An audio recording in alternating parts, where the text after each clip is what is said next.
Get The on the morning ground on right Maple now. Ridge Hands Drive behind was your back. quiet enough to hear FBI. sprinklers ticking Stand and down. dogs stretching awake. Then a patrol car rolled in, breaking the peace like a crack in glass. Marcus Reed, black, 45, impeccably dressed, locked his BMW and sipped his coffee. He had the calm presence of a man who'd worked too hard, seen too much, and learned to keep his emotions tucked behind steady eyes. "Sir," a harsh voice barked. "Step away from the vehicle." Marcus turned. Officer Blake Henderson, broad, scowling, radiating authority he hadn't earned, marched toward him. Officer Pike followed, unsure and already uneasy. "Good morning, officers," Marcus said politely. "Is there a problem?" "Yeah," Henderson said, eyeing him like something out of place. "Got a report of a suspicious male. You live here?" "Yes. This is my house." Henderson snorted. "Sure it is. Hands where I can see them." Marcus slowly raised his hands, coffee still in one. "I can show you my ID." "Don't move," Henderson snapped, hand hovering near his holster. "Where'd you get that suit? That watch? That car? Look like you don't belong out here." Across the street, Mrs. Alvarez, retired teacher, kind eyes, began recording. She'd waved to Marcus every morning for months. Her caption, "He lives here. Please watch this." The viewer count jumped instantly. Marcus remained calm. "Officers, you can verify my address. My name's on the deed." "Yeah, we'll sort that out downtown," Henderson sneered. "Turn around." Before Marcus could speak, he was yanked toward the patrol car. His coffee spilled across the pavement. Metal cuffs clamped around his wrists. "Officer," he said quietly, "you're making a mistake." "Oh, I doubt that." Marcus's phone buzzed insistently in Henderson's pocket. He pulled it out, glancing at the screen. "Who's Director Hale?" Henderson mocked. Without hesitation, he hit decline. Mrs. Alvarez zoomed in on Marcus's lapel. Viewers commented rapidly. "That pin, is that federal?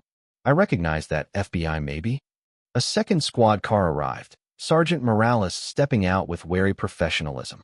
She studied Marcus, the keys on the ground, the mailbox with Reed printed plainly. "Sir," she asked, "do you have proof you live here?" "My house key is in my pocket. My address is on my license. Dispatch can confirm." Henderson cut in. "Sergeant, he's lying. We're taking him in." Marcus's phone buzzed again. Same number. Same urgency. Henderson answered this time with unearned confidence. "Yeah, this is Officer Henderson. Your boy here is." A voice cut through the speaker. Calm, razor sharp. "This is Director Samuel Hale of the FBI. You are currently detaining Special Agent Marcus Reed. Release him. Now." The entire street froze. Henderson's face drained of color. You're kidding. "You have 60 seconds, Hale said. "Federal units are already on the move." As the call ended, 3 black SUVs turned onto Maple Ridge Drive, gliding toward them with unmistakable authority. Neighbors whispered. Phones rose. The live stream surged past 10,000 viewers. And Marcus, still cuffed, still calm, exhaled softly. Karma had arrived right on schedule. The moment the 3 black SUVs rolled onto Maple Ridge Drive, the whole neighborhood froze. They moved like shadows, silent, precise, unmistakably federal. Phones whipped upward. The live stream shot past 15,000 viewers. Sergeant Morales stiffened. "Those are government plates." Henderson stepped back from Marcus like the cuffs had suddenly grown hot. This is some kind of prank," he muttered, voice cracking. The lead SUV door opened, and a tall black woman in a navy suit stepped out. Her stride was confident, controlled, someone used to walking into chaos and ending it. "Deputy Director Naomi Briggs, FBI," she announced, flashing credentials that gleamed in the sun. "Who is responsible for detaining Special Agent Marcus Reed?" Neighbors gasped. Someone dropped their phone. Mrs. Alvarez whispered, "I knew it. I knew he was important." Henderson swallowed hard. Detaining who?" Briggs didn't blink. "Special Agent Reed," she repeated. 23 years in federal service. Currently assigned to Civil Rights Division. Her gaze locked onto Henderson. "Badge number 3702, he croaked. Briggs nodded to an agent. "Open an immediate internal review." Then she turned to Marcus, still cuffed, still calm. "Agent Reed, are you injured?" "No, ma'am," Marcus said. "Just detained unlawfully." The cuffs came off with a quick metallic snap. Marcus flexed his wrists, red marks visible. Phones zoomed in. The comments exploded. They really arrested an FBI agent? This is instant karma in HD. Bro Henderson is done. Director Samuel Hale's voice came next, not in person yet, but through a phone Briggs held to her ear. Loud enough for everyone to hear. Maintain the scene, Hale instructed. Do not allow officers to leave. Henderson looked like he might faint. Sergeant Morales tried to salvage control. Deputy Director, we received a call about a suspicious male. In a suit? In his own driveway? Briggs asked sharply. Holding a briefcase and keys? Morales faltered. We didn't know who he was. That's the point, Briggs said. You shouldn't need to know someone's title to treat them with basic dignity. One of the agents pulled up Henderson's record on a tablet. 12 complaints in 18 months, he reported. 90% involved bias. A wave of murmurs rippled through the growing crowd. Henderson snapped. You can't use old complaints. Those were dismissed. Dismissed doesn't mean disproven, Briggs replied coolly. It often means ignored. Marcus finally stepped forward, his voice quiet but cutting through the tension. I gave you every opportunity to de-escalate, he said to Henderson. All you had to do was check my ID. Henderson's jaw clenched. You made me look stupid. Marcus shook his head. No, officer. You did that on your own. At that moment, another SUV door opened. This time, Director Hale himself stepped out. The crowd rippled like wind through grass. Reporters rushed closer. Every camera turned. Hale approached Marcus first. Agent Reed, he said, shaking his hand firmly. You handled this exactly as trained. Then he faced the officers. This department, Hale announced loudly, is now under immediate federal review. Today's incident is not isolated. It is consistent with patterns we have been monitoring for months. Sergeant Morales's voice trembled. Sir, what happens now? Hale looked around at the neighbors, at the phones, at Marcus standing tall in the sunlight. Now, he said, we show the country what accountability looks like. The live stream crossed 25,000 viewers, and the real unraveling of the truth was just beginning. Director Hale's presence changed everything. Maple Ridge Drive was no longer a quiet suburban street. It was a national moment unfolding in real time. News vans screeched around the corner, reporters sprinting with microphones raised high. Hale faced the officers with the calm intensity of a judge handing down a sentence.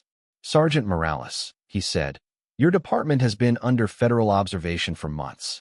Today confirms our findings. Observation, Morales echoed, stunned. Why us?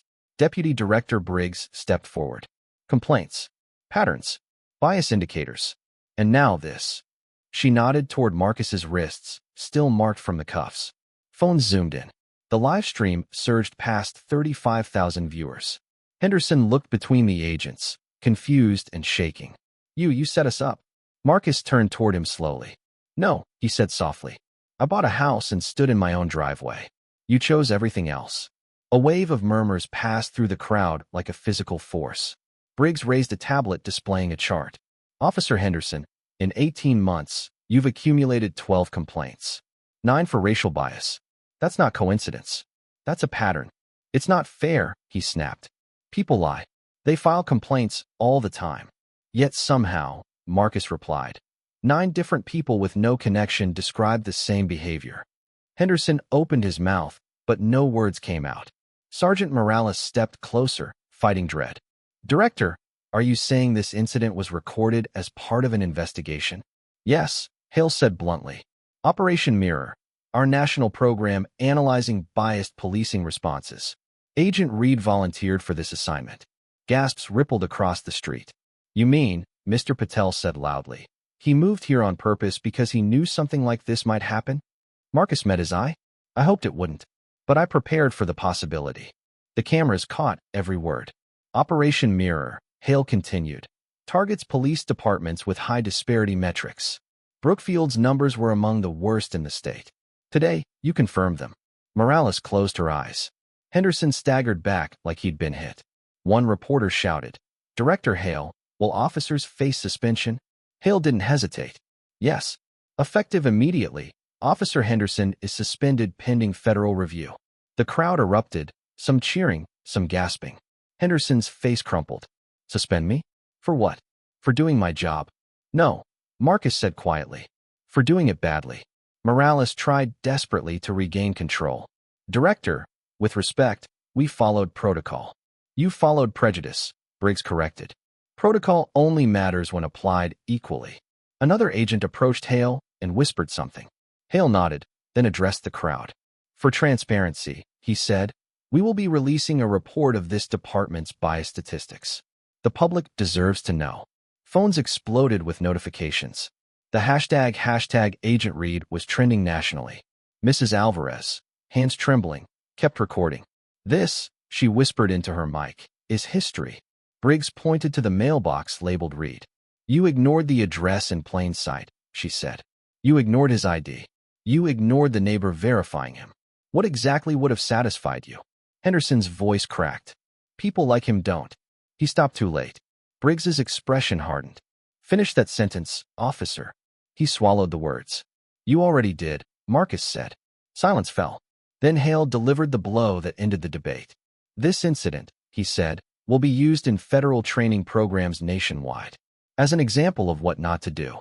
The weight of those words hit harder than any punishment. Henderson slumped against the patrol car. Morales looked at Marcus with something between guilt and respect. And the crowd, thousands online, dozens in person, watched the moment a police department's reputation cracked under the truth. But the moment wasn't over. Because Hale wasn't finished. He looked at Marcus and said, Agent Reed, it's time. Marcus nodded. This, he announced loudly, turning to the cameras, isn't the end of the story. It's the beginning. And the world leaned closer to see what came next. Inside the FBI's mobile command unit, the atmosphere shifted from chaos to cold, clinical order. Screens glowed with charts and complaint logs. Outside, news cameras buzzed. Inside, careers hung in the balance. Sergeant Morales stood rigid, hands clasped, as Director Hale displayed a glowing bar graph. Here are your department's stop-and-search statistics, he said. Black drivers here are stopped at 3 times the rate of white drivers. Yet they're found with contraband less often. Morales swallowed. Those numbers, they don't show the whole story. They show enough, Deputy Director Briggs replied. They show bias. Henderson sat in a folding chair nearby, pale and silent, as his own record appeared on the central screen. 12 complaints, 9 alleging racial profiling, 2 excessive force. Red flags filled the display. Marcus watched quietly. He didn't need to add anything. The evidence was speaking loudly enough. We're not all like him, Morales insisted, chin trembling. We try to protect the community. Marcus stepped toward her. I am your community, he said gently. And I wasn't protected this morning. I was profiled. Morales looked away, guilt heavy in her posture. Briggs laid a document on the table. This is a proposed consent decree. If signed, your department agrees to federal oversight. What does that mean? Morales asked cautiously. It means your department answers to us, Hale said. Bias training, body cam audits, data reporting, community oversight boards. Failure to comply will suspend your federal funding. Henderson jerked his head up. You can't strip our funding. We can, and we will, Hale said flatly. The law is clear. Morales' voice cracked. If we lose funding, our department can't function. Then don't lose it, Briggs said. Accept oversight. Silence fell. Then Marcus spoke, his tone calm but firm. Sergeant, you had a chance to stop this before it escalated. You didn't. But this is your chance now, to fix what's broken. Morales pressed a hand to her forehead. You really came here to test us, she whispered. Marcus nodded gently. Not to trap you. To see whether your department could handle difference without hostility. Today gave me the answer.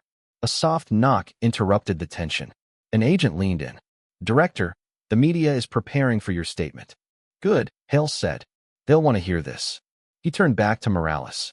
We are giving your chief a choice. Sign the decree, or we open a full civil rights investigation. That means lawsuits, subpoenas, and national scrutiny. Morales whispered. This will destroy us. Marcus shook his head. No, it will rebuild you. Outside, neighbors whispered in clusters. Some angry, some relieved, others ashamed. Livestream comments rolled in faster than anyone could read. Finally, real accountability. How many times has this happened off camera? Sign the decree. Reform the whole department. Morales stared at the consent decree, pages of requirements that would reshape every hour of every officer's work. This is bigger than us, she murmured. That's why it needs to happen, Marcus said. Because bias didn't start today, and it won't end unless someone draws the line. Hale folded his hands. Your chief has 10 minutes. After that, we proceed publicly with an announcement of full investigation. The weight of the ultimatum hung like thunder. Finally, Morales exhaled. I'll tell him to sign. Briggs nodded. Wise choice. As Morales stepped outside to call her chief, Marcus remained inside the command unit, looking at the data on the wall, the same patterns he'd seen in city after city. Except this time, something was different. This time, the whole world was watching. 6 months after the handcuffs clattered onto the pavement of Maple Ridge Drive, the neighborhood felt different. Softer, sharper, awake. Patrol cars still cruised past the two-story homes, but now their presence wasn't a threat. Officers waved. They stopped to chat with joggers. They walked instead of circling slowly with suspicious eyes. The body cameras blinking on their chests reminded everyone that accountability wasn't optional anymore. And 3 blocks from Marcus's house, a brick building bore a new sign. Federal Civil Rights Field Office, Brookfield. Director, Special Agent Marcus E. Reed. Every morning, Marcus walked to work. He could have driven the BMW, but walking let him see the change firsthand. Mrs. Alvarez always waved from her porch, proud as ever. Her live stream was still saved on her phone, the moment everything shifted. You know, she told him one morning, people are kinder now. They think before dialing 911. That's all we needed, Marcus replied. People thinking first. Across town, a gym echoed with the bouncing of basketballs. The kids adored their new volunteer coach, someone who pushed them hard but never raised his voice. Eyes up, Coach Henderson called. Trust your teammates. A boy asked, Coach, is it true you got in trouble with the FBI? Henderson paused. His gaze flicked to Agent Young, supervising from the bleachers. He nodded. Yeah, and I deserved it. But I'm learning better now. The kids nodded, accepting it with the simplicity adults often lacked. Henderson had completed his training. He'd apologized publicly. He worked now in the very community he once feared. A poetic justice Marcus couldn't have scripted better if he tried. Back on Maple Ridge, the HOA had changed too. The woman who once insisted Marcus didn't fit the look of the neighborhood had moved away quietly. A new board, diverse and humble, organized monthly story nights so neighbors could actually know one another. At one meeting, Marcus's wife, Dr. Lena Walker Reed, stood up to speak. My husband's experience wasn't an isolated incident, she said gently. But it created a blueprint for other cities. Change doesn't come from shouting at the darkness. It comes from flipping on a light. People nodded, even those who had once avoided Marcus. Reforms rippled outward. Complaints of racial profiling dropped 78%. Traffic stop disparities fell dramatically. Officers were held to real standards. Bias training became mandatory, not symbolic. On a crisp afternoon, Marcus stood again in his driveway, coffee in hand, briefcase at his feet, the same moment that had once turned humiliating. A patrol car rolled up. Marcus tensed before he caught himself. Old wounds healed slowly. Officer Pike stepped out, giving a tentative smile. Morning, Agent Reed. Morning, he replied warmly. She hesitated. I wanted to say thank you. For not destroying our department. For pushing us to be better. Marcus studied her face, earnest, changed. I didn't want destruction, he said. I just wanted the next person you stopped to be treated with dignity. Pike nodded, eyes soft. We're working on that. All of us. As her cruiser pulled away, Marcus's watch buzzed with a reminder. 6 p.m., live stream, how to document injustice safely. He smiled. 6 months ago, he'd been handcuffed on the same pavement. Now he taught thousands how to protect themselves with knowledge, patience, and evidence. And the best part? This wasn't the end of the story. It was the foundation for everything that would come next. The camera clicked on with a soft beep. No fancy studio, no dramatic lighting, just Marcus Reed in his home office, seated before a simple backdrop. His watch glowed faintly. His laptop hummed, and the live stream chat filled instantly with greetings. Watching from Detroit.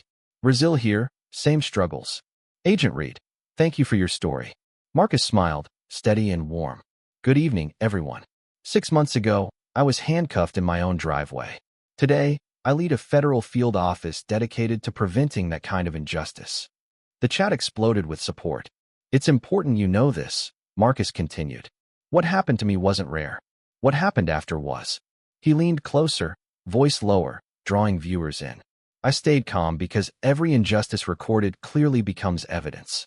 Evidence creates accountability, and accountability creates change. He held up his phone. This device is a civil rights tool, not for violence, not for confrontation, for documentation. A comment popped up. What if the police scare me too much to record? Marcus nodded gently. Then prioritize safety. Always. But when you can, record from a distance. Write down badge numbers. Remember locations and times. Even small details become powerful. He let the words sit. I didn't get justice because I yelled. I didn't get justice because I fought. I got justice because the truth was visible. And because a neighbor, a retired teacher with a shaking hand, pressed record. He looked toward a framed photo on his shelf. Him, Lena, and Mrs. Alvarez at a community awards night. Change doesn't start with titles, Marcus said. Not with me being an agent. Not with Director Hale arriving in an SUV. Change started with a neighbor who refused to look away. The chat slowed, filled with emotional messages. My son was profiled last month. I'm tired. How do we stay calm when it hurts so much? Thank you for giving me hope. Marcus breathed in deeply. The weight of their stories mattered. You don't have to be calm all the time, he said. Anger is human. Fear is human. What matters is choosing strategy when it counts. Prepare. Document. Share. That's how you protect yourself and others. A viewer asked, did anything good come from what happened? Marcus smiled softly. A lot. Complaints in my city dropped 78%. Officers trained harder. Bias reporting increased and was taken seriously. Kids coached by Officer Henderson now see a man learning, not judging. And across the country, departments are modeling new policies after this incident. He leaned back, looking directly into the lens. If you've ever been underestimated, disrespected, or judged because of how you look or where you live, remember this. The people who try to make you small are terrified of the day the truth becomes visible. He lifted his phone again. Make it visible. The chat filled with hearts, fists, and tears. Marcus ended with the message he hoped would echo across homes, cities, and hearts. When you see injustice, don't just get angry. Get evidence. Your story might save someone else's life. Maybe even your own. He reached for the mouse. Paused. And remember, respect everyone. No exceptions. He clicked end stream. The screen went dark. But the movement he sparked was only beginning.